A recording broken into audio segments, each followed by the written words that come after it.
if I look at your previous work, you've almost predicted the current state of technology. Is it challenging to think like, okay, now where are we going to be, now? Is it?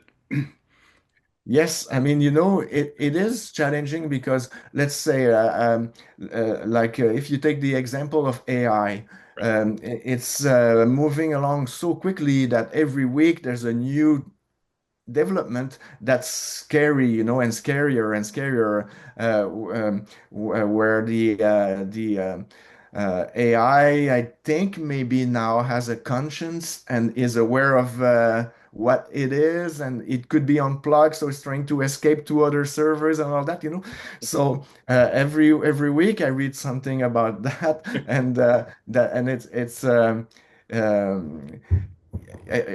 who knows what's going to happen in 2 years. So, but it's still fun to do so, to anticipate. I know that Snake and I always had fun sitting down trying to figure a story for the Voivod character, and it's still as exciting today. But it's probably a bit scarier because high-tech weaponry involves AI, and so Absolutely. we started the band right in the middle of the Cold War, so it was a lot about nuclear war, and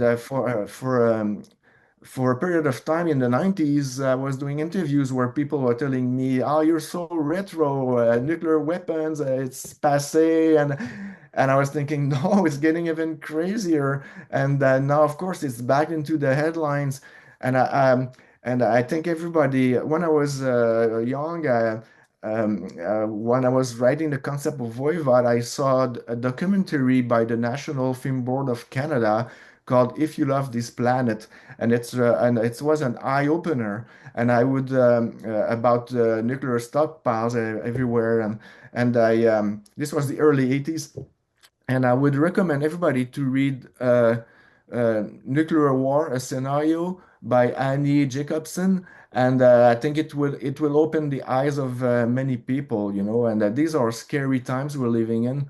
And I always thought that although you can feel helpless, at least with Voivod, we can talk about it in the songs and maybe open the eyes of younger listeners.